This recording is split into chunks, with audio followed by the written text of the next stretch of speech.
Hello दोस्तों, welcome back to our channel law vacancy. और आज के इम्पोर्टेंट सेगमेंट में हम जिस नोटिफिकेशन के बारे में बात करने जा रहे हैं वो नोटिफिकेशन राष्ट्रीय रक्षा यूनिवर्सिटी, जो कि गवर्नमेंट ऑफ इंडिया के अंदर मिनिस्ट्री ऑफ होम अफेयर्स के अंडर में आती है, लगभग एफिलिएटेड। और ये गांधीनगर में एग्जिस्टेड है, गुजरात में ये यूनिवर्सिटी है और ministry of home affairs government of India, तो देख सकते हैं आप ये इसी के अंडर में आती है। An institution of national importance. तो इन्होंने कॉन्ट्रेक्चुअल बेसिस पर प्रोफेसर की पोस्ट पर वैकेंसीज निकाली हैं। तो आज की वीडियो में हम इसी से रिलेटेड सारी बातों को डिटेल से जानेंगे। लेकिन उससे पहले मैं एक छोटा सा रिमाइंडर ये दे दूं कि अगर आप हमारे चैनल पर नए हैं और साथ ही में एक लॉ फ्रेशर हैं, एक एडवोकेट हैं, जुडिशरी एस्पिरेंट हैं या all over India legal field से किसी भी तरीके से रिलेटेड हैं, तो इंडिया में लीगल फील्ड से रिलेटेड जितनी भी वैकेंसीज आती हैं उन सबका डेली बेसिस पर जो भी अपडेट होता है वो हमारे चैनल पर दिया जाता है। इसलिए आप हमारे चैनल को सब्सक्राइब कर दें एंड बेल आइकन को प्रेस कर दें ताकि डेली बेसिस पर जो भी नोटिफिकेशंस आ रहे हैं वो आपसे मिस ना हो। तो आइए देखते हैं कि आरआरयू ने कौन कौन सी पोस्ट पर वैकेंसीज निकाली हैं। तो इन्होंने senior professor of law, associate professor of law and assistant professor of law की पोस्ट पर वैकेंसीज निकाली हैं और चारों ही कॉन्ट्रेक्चुअल बेसिस की जॉब है आपकी। आपका कॉन्ट्रैक्ट 364 डेज का, वही 1 साल का आपका इनके साथ कॉन्ट्रैक्ट रहेगा। अब उसके बाद अगर हम मंथली रेन्यूमरेशंस की बात करें कि इनमें आपकी सैलरी क्या रहेगी, तो सीनियर प्रोफेसर ऑफ लॉ की सैलरी 2,10,000 से लेकर 2,30,000 जाएगी। प्रोफेसर ऑफ लॉ की सैलरी 2 लाख से लेकर 2,10,000 तक जाएगी। एसोसिएट प्रोफेसर ऑफ लॉ की सैलरी 1,30,000 से 2 लाख जाएगी और असिस्टेंट प्रोफेसर की सैलरी 85,000 से लेकर 95,000 यानी कि 85,000 टू 95,000 आपकी इसमें सैलरी जाएगी। अब उसके बाद बात कर लेते हैं आपकी एलिजिबिलिटी क्राइटेरिया की कि आपका इसमें एलिजिबिलिटी क्राइटेरिया क्या रहने वाला है। तो ये तो आपकी इंपॉर्टेंट इन्फॉर्मेशन नहीं है, इसलिए मैं इसे रीड नहीं कर रही हूँ। सीनियर प्रोफेसर ऑफ लॉ के लिए इसमें एलिजिबिलिटी क्राइटेरिया ये है कि आप एक एमिनेंट स्कॉलर होने चाहिए, पीएचडी डिग्री होनी चाहिए आपके पास। आपके कंसर्न डिसिप्लिन में जैसे criminal law, international law, constitutional law, securities law, financial law, corporate और बिजनेस लॉ, इनमें आपकी कंसर्न डिग्री होनी चाहिए। फिर आपका जो वर्क है वो पब्लिश होना चाहिए और हाईली क्वालिफाइड होना चाहिए वो, और आप रिसर्च पेपर आपके सारे मतलब पब्लिश्ड होने चाहिए और आपके 10 रिसर्च पेपर इसमें पब्लिकेशंस में आने चाहिए, जो कि यूजीसी का जो पीयर रिव्यूड जर्नल है उसमें आपके 10 रिसर्च पेपर होने चाहिए और आपका टोटल रिसर्च स्कोर 120 मार्क्स का होना चाहिए। उसके साथ आपके पास मिनिमम 20 ईयर्स का, मैक्सिमम कितना भी, मिनिमम 20 साल का एक्सपीरियंस इन्होंने मांगा है यूनिवर्सिटी में टीच करने का, और एज एन एसोसिएट प्रोफेसर और प्रोफेसर और research experience as equivalent level. मतलब या तो आपके पास एसोसिएट प्रोफेसर होने का एक्सपीरियंस हो या प्रोफेसर होने का एक्सपीरियंस हो या फिर रिसर्च लेवल का एक्सपीरियंस है, तो भी आपके पास 20 साल का एक्सपीरियंस होना चाहिए।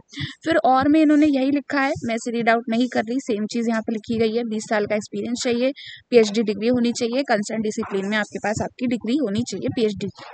अब डिज़ायरेबल क्वालिफिकेशन यानी कि अगर आपके पास ये नहीं है तो भी आप इसमें अप्लाई कर सकते हो। तो आपके पास एक्सेप्शनल लीडरशिप एबिलिटीज़ होनी चाहिए और आपका इंस्पायरिंग और गाइडिंग एकेडमिक टीम्स मतलब कैसे आप टीम वर्क कर रहे हो, स्ट्रॉन्ग विजन होना चाहिए, थिंकिंग और एबिलिटी आपकी बहुत अच्छी होनी चाहिए, आपकी एनालिसिस पावर बहुत अच्छी होनी चाहिए, नेशनल इंटरनेशनल कॉन्फ्रेंसेस में आपने पार्टिसिपेट किया हो, पॉलिसी मेकिंग में आपके एडवाइजरी रोल्स बहुत अच्छे होने चाहिए। और इसमें इन्होंने लिख रखा है, preference will be given to the candidate with experience and expertise in criminal law, international law, constitutional law, security law, financial law, corporate और बिजनेस लॉ। तो इन लोगों को इसमें प्रेफरेंस थोड़ी सी ज़्यादा दी जाएगी। आप और किसी से भी अगर लॉ कर चुके हैं या पीएचडी मतलब आपने पीएचडी करी है तो भी आप अप्लाई कर सकते हो, लेकिन प्रेफरेंस इन लोगों को ज़्यादा दी जाएगी।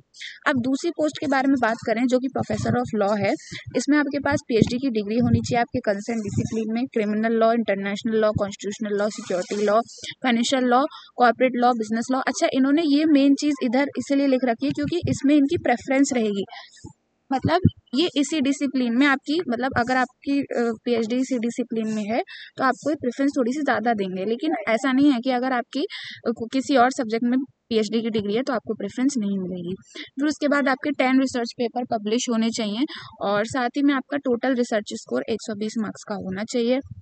फिर उसके बाद आपके पास 10 साल का एक्सपीरियंस होना चाहिए minimum as an assistant professor, associate professor और प्रोफेसर किसी भी यूनिवर्सिटी या नेशनल इंस्टीट्यूट वगैरह में काम करने का, और अगर रिसर्च का है तो भी 20 साल का, सॉरी 10 साल का एक्सपीरियंस इसमें होना चाहिए। अब डिज़ायरेबल क्वालिफिकेशन की बात करें तो वही आपके पास इन्होंने बोला है कि आपके पास स्ट्रॉन्ग विजन होना चाहिए, स्ट्रेटेजिक थिंकिंग होनी चाहिए, एक्सीलेंट कम्युनिकेशन होना चाहिए, बट उसके बाद उन्होंने वही लिखा है criminal law, international law, constitutional law, security law वाले को इसमें थोड़ा सा ज़्यादा प्रेफरेंस दिया जाएगा। अब उसके बाद हम तीसरी पोजीशन जो है एसोसिएट प्रोफेसर की, उसके बारे में बात करें तो आपके पास पीएचडी की डिग्री होनी चाहिए क्रिमिनल लॉ में, इंटरनेशनल लॉ में, constitutional law, securities law, financial law और कॉर्पोरेट बिजनेस, जो कि इनकी प्रेफरेंस है, किसी में भी होगी आप अप्लाई कर सकते हो। मास्टर डिग्री होनी चाहिए और मास्टर डिग्री में आपके 55% मार्क्स होने चाहिए, और उसके बाद आपका मिनिमम 8 ईयर एक्सपीरियंस होना चाहिए टीचिंग का और रिसर्च वगैरह का एक्सपीरियंस होना चाहिए। तो इस तरीके से आप इसमें अप्लाई कर सकते हो, और आपका जो रिसर्च स्कोर है वो 75 होना चाहिए, और आपके 7 पेपर पब्लिश होने चाहिए यूजीसी लिस्टेड जर्नल में।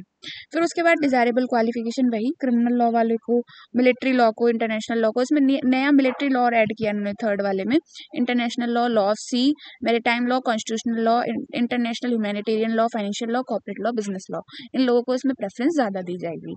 अब इसमें जो सबसे लास्ट पोजीशन है वो है असिस्टेंट प्रोफेसर, यानी कि फोर्थ, इसमें थर्ड इन्होंने लिख रखी है, फोर्थ बता देती हूँ, असिस्टेंट प्रोफेसर की है, और इसमें मास्टर डिग्री होनी चाहिए आपके पास 55% की, और इसमें फिर उसके बाद आपने NET national eligibility test clear कर रखा हो, या फिर कोई ऐसा पेपर जो कि उसके इक्विवेलेंट हो, स्लेट हो, सेट हो, या CSIR वगैरह के द्वारा जो करवाया जाता है वो हो, और फिर आपकी जो पीएचडी होनी चाहिए, पीएचडी अगर आपके पास है तो आपको प्रेफरेंस ज़्यादा दी जाएगी, नेट के साथ पीएचडी भी है तो, और अगर आपका एक्सपीरियंस इसमें आपका एक्सपीरियंस अगर क्रिमिनल लॉ में, मिलिट्री लॉ में, इंटरनेशनल लॉ में या लॉ ऑफ सी वगैरह में है तो आप इसमें थोड़ी सी प्रेफरेंस ज़्यादा आपको मिल जाएगी।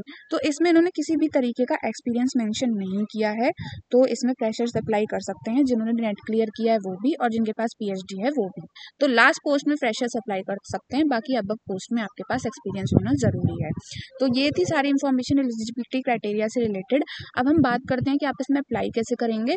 आपको इसमें अप्लाई करने का तरीका ये है कि आपको 10 मार्च, सबसे पहले तो अप्लाई करने की लास्ट डेट है 10 मार्च 2025, और इसमें आपको अपना जो रिज्यूम है वो सेंड करना है एप्लीकेशन फॉर्म के साथ, जो कि इनकी ऑफिशियल वेबसाइट पे आपको मिल जाएगा, और सर्टिफिकेट्स जो रेलिवेंट सर्टिफिकेट्स एंड लेटर्स वगैरह हैं, इनका जो कंसर्न ये ईमेल आईडी है career@rru.ac.in, उस पर आपको सेंड करना, और उस पर मेंशन कर दीजिएगा कि आपको कौन सी पोस्ट के लिए अप्लाई करना है, और फिर उसके बाद इसमें आपका इसी तरीके से अप्लाई होगा। और अगर आपको कोई भी क्वेरी है या फिर क्लैरिफिकेशन करना है तो आप इनको कांटेक्ट कर सकते हैं, कि ये ईमेल आईडी दे रखी है इस पर। तो इस तरीके से आप इसमें अपनी क्वेरीज भी पूछ सकते हैं इनसे, और इनको ऑनलाइन बेसिस पर ही फॉर्म सेंड करना है, बट ऑनलाइन बेसिस पर ऐसे कि वाया ईमेल, आपको वाया पोस्ट वगैरह सेंड नहीं करना है। तो इस तरीके से ये आपकी इन्फॉर्मेशन है, और उसके बाद इसमें आपका जो सिलेक्शन प्रोसेस है वो आपका इंटरव्यू रहने वाला है। इसमें आपका जनरल कंडीशंस में आपको ये मिल जाएगा, तो मैं इसको रीड आउट नहीं कर रही हूँ, आप इसे जाएंगे जब PDF को देखेंगे तो ध्यान से पढ़ लीजिएगा। आपको इसमें इंटरव्यू के लिए बाद में बुलाया जाएगा, तो बी रेडी फॉर इंटरव्यू। इसमें ये रहा objection at the time of interview, आप देख लीजिए, इसका सिलेक्शन प्रोसेस इंटरव्यू के थ्रू होगा। तो इस तरीके से आपका इसमें सिलेक्शन प्रोसेस रहने वाला है, और आपको कंसर्न एप्लीकेशन फॉर्म इनकी वेबसाइट पर मिल जाएगा, और उस एप्लीकेशन फॉर्म को फिल करके और सारे डॉक्यूमेंट्स को आप इनकी ईमेल आईडी पर भेज दीजिएगा। तो यही थी कुछ इंपॉर्टेंट इन्फॉर्मेशन इस नोटिफिकेशन से रिलेटेड, और अगर आप इस नोटिफिकेशन को ध्यान से देखना चाहते हैं और इससे रिलेटेड कोई भी क्वेरी होती है तो आप इनके वेबसाइट पे भी पूछ सकते हैं, और हमारे टेलीग्राम चैनल पर भी पूछ सकते हैं। और टेलीग्राम चैनल पर आपको नोटिफिकेशन ये मिल जाएगा, PDF मिल जाएगा, और हमारे टेलीग्राम चैनल का लिंक आपको वीडियो के डिस्क्रिप्शन बॉक्स में मिल जाएगा। सो आज की वीडियो में इतना ही, and all over India legal field से रिलेटेड जितनी भी वैकेंसीज होती हैं उन सबको डेली बेसिस पर जानने के लिए आप हमारे चैनल को सब्सक्राइब कर लें एंड बेल आइकन को प्रेस कर दें, ताकि डेली बेसिस पर जो भी नोटिफिकेशंस आ रहे हैं वो आपसे मिस ना हो। तो मिलते हैं नेक्स्ट वीडियो में नेक्स्ट नोटिफिकेशन के साथ। Thank you for watching, and yes, इनकी जो ऑनलाइन वेबसाइट है वो है www.rru.ac.in, तो आपको इसमें कोई भी कन्फ्यूजन नहीं होनी चाहिए। Thank you for watching.